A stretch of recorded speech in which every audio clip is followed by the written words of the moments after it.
Oke guys, kali ini kita akan membahas tentang demokrasi Pancasila dan perkembangan politik ekonomi pada masa Orde Baru. Sebelumnya, siapin dulu kopi ya, karena di situ ada pahit dan manis bersatu dalam kehangatan. Kiu kiu. Yang pertama, ada pengertian dari Orde Baru nih. Apa sih itu Orde Baru? Intinya adalah pemerintahan di bawah Presiden Soeharto dengan berlandaskan pada Pancasila dan Undang-Undang Dasar 1945 secara murni dan konsekuen, yang merupakan kritik dan koreksi total terhadap penyimpangan dan penyelewengan Pancasila dan Undang-Undang Dasar 1945 pada masa pemerintahan sebelumnya, yaitu Orde Lama guys. Berikutnya, kok Orde Baru bisa lahir ya? Gimana tuh ceritanya? Ini guys, Orde Baru lahir diawali dengan terjadinya peristiwa G30 SPKI tahun 1965 yang menewaskan beberapa pimpinan tertinggi Angkatan Darat, yang kemudian berhasil diatasi oleh Soeharto yang pada saat itu menjabat sebagai Panglima Komando Strategis Angkatan Darat. Nah, mulai naik tuh pamornya Pak Soeharto. Kalau sekarang viral kali ya. Selain itu, kemudian mahasiswa pada demo nih menuntut penyelesaian G30 SPKI dari pemerintah yang slow respon agar PKI dibubarkan, termasuk menuntut perbaikan ekonomi. Peristiwa itu dikenal dengan Tri Tuntutan Rakyat atau Tritura yang menyebabkan kondisi tidak terkendali. Soeharto kemudian diberikan mandat untuk mengatasi keadaan dengan surat perintah 11 Maret 1966 yang ditandatangani Presiden Soekarno yang dikenal dengan Super Semar. Akhirnya, Soeharto mampu mengatasi keadaan dan lambat laun secara de facto Soeharto mulai menguasai jalannya pemerintahan yang akhirnya pada 27 Maret 1968 Majelis Permusyawaratan Rakyat sementara melantik Soeharto menjadi Presiden kedua Republik Indonesia. Nah, itu guys kenapa Orde Baru bisa muncul. Lalu apa sih itu demokrasi Pancasila? Nah, demokrasi Pancasila itu adalah pemerintahan dari rakyat, oleh rakyat dan untuk rakyat yang berlandaskan pada Pancasila guys. Dalam kebijakan politik dalam negeri, Orde Baru melaksanakan Pancasila dan Undang-Undang Dasar 1945 secara murni dan konsekuen. Merencanakan pembangunan secara bertahap melalui rencana pembangunan 5 tahun atau disebut Repelita. Kemudian menjalankan sistem demokrasi Pancasila memiliki karakteristik yaitu menjalankan pemerintahan berdasarkan konstitusi, pemilihan umum diselenggarakan setiap 5 tahun sekali, penghargaan terhadap hak asasi manusia serta melindungi hak-hak kelompok minoritas. Semua aturan dasar harus dilandasi pasal-pasal dalam Undang-Undang Dasar 1945. Presiden wajib melaksanakan keputusan-keputusan Majelis Permusyawaratan Rakyat dan bertanggung jawab kepada Sidang Umum MPR. MPR membagi kedaulatan kepada lembaga negara selain Presiden dan Dewan Perwakilan Rakyat, yaitu Mahkamah Agung dan Badan Pemeriksa Keuangan. Kebijakan yang lain dari Orde Baru yaitu PKI dibubarkan berdasarkan ketetapan MPRS nomor 24/MPRS/1966.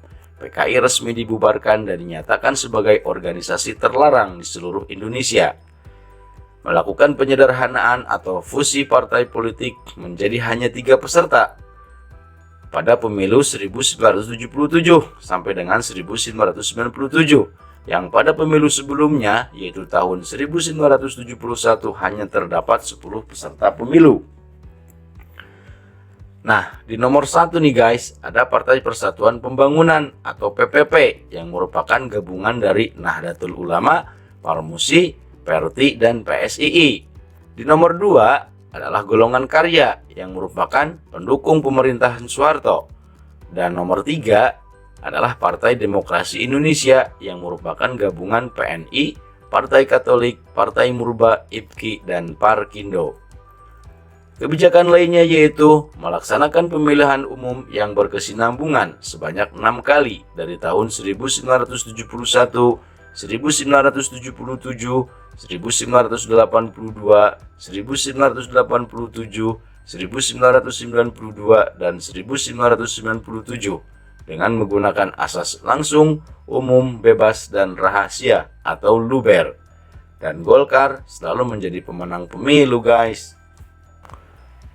Selanjutnya, ada peran ganda atau difungsi ABRI, yaitu dua fungsi dari Angkatan Bersenjata Republik Indonesia, yaitu selain sebagai fungsi pertahanan dan keamanan negara, juga berfungsi sebagai kontrol sosial dan politik. Maka kemudian ABRI berkuasa atas sipil dan juga menduduki jabatan-jabatan strategis di lingkungan pemerintahan seperti menteri, gubernur, dan bupati. Yang terakhir nih guys, yaitu melaksanakan pedoman penghayatan dan pengamalan Pancasila atau P4. Ada juga penggunaan istilah lain yaitu Eka Prasetya Pancakarsa. Masyarakat Indonesia wajib memahami, menghayati, dan mengamalkan butir-butir pengamalan-pengamalan yang ada pada setiap sila dari Pancasila tersebut, guys. Semua organisasi yang ada tidak diperbolehkan menggunakan asas selain dari Pancasila. Dengan kata lain disebut dengan asas tunggal Pancasila. Itu tadi guys, kebijakan-kebijakan politik dalam negeri pada masa Orde Baru. Nah, sekarang ada kebijakan luar negerinya nih. Yang pertama, Indonesia kembali menjadi anggota PBB pada 28 September 1966. Kemudian, menormalisasi hubungan dengan Malaysia yang sebelumnya terjadi konfrontasi. Dan yang ketiga, membekukan hubungan dengan Tiongkok atau Cina karena peristiwa G30 SPKI. Berikutnya, kita masuk pada kebijakan ekonomi nih. Ada rencana pembangunan 5 tahun atau Repelita dari mulai Repelita 1 sampai dengan Repelita 5. Repelita 1 dimulai pada tahun 1969 yang difokuskan pada upaya rehabilitasi sarana dan prasarana penting, pengembangan iklim usaha dan investasi. Kemudian Repelita 2 dan 3 berlangsung pada 1974 sampai dengan 1984 yang difokuskan pada perencangan pertumbuhan ekonomi, stabilitas nasional, dan pemerataan pembangunan dengan penekanan pada sektor pertanian serta industri yang mengolah bahan mentah menjadi bahan baku.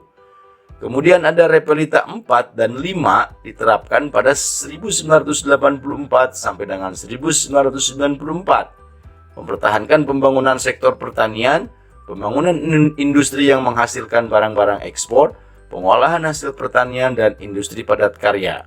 Oke guys, itulah kebijakan politik dan ekonomi pada masa pemerintahan Orde Baru. Perlu diingat dan dimaknai ya guys, sehebat-hebatnya manusia di dunia pasti ada kekurangannya. Ada awal pasti ada akhir, ada pertemuan pasti juga ada perpisahan. Kalau dalam judul lagu itu katanya tak ada yang abadi guys. Meski berkuasa sangat lama, selama 32 tahun, akhirnya pemerintahan Orde Baru mengalami keruntuhan yang disebabkan oleh terjadinya krisis ekonomi yang menyebabkan nilai tukar rupiah terhadap dolar Amerika Serikat melemah, sehingga pertumbuhan ekonomi Indonesia 0%, menyebabkan hancurnya fundamental perekonomian di Indonesia. Semakin lesunya iklim bisnis, kondisi moneter Indonesia mengalami keterpurukan yang hebat ketika ada 16 bank yang dilikuidasi pada akhir 1997. Krisis ekonomi membuka tabir tentang penyimpangan bisnis perbankan nasional. Ternyata perbankan nasional dimiliki oleh kelompok-kelompok pengusaha untuk mendapatkan kredit dengan bunga yang ringan. Banyak terjadi praktik korupsi, kolusi, dan nepotisme atau KKN guys. Krisis ekonomi saat ini menjadi sulit diatasi karena diikuti pula dengan krisis politik dan hukum sehingga melahirkan krisis kepercayaan yang merupakan kesalahan fatal dari Orde Baru. Pada 21 Mei 1998, Soeharto menyatakan diri berhenti dari jabatan kepresidenannya dan menyerahkan kursi kepresidenan kepada wakil presiden yaitu B.J. Habibie.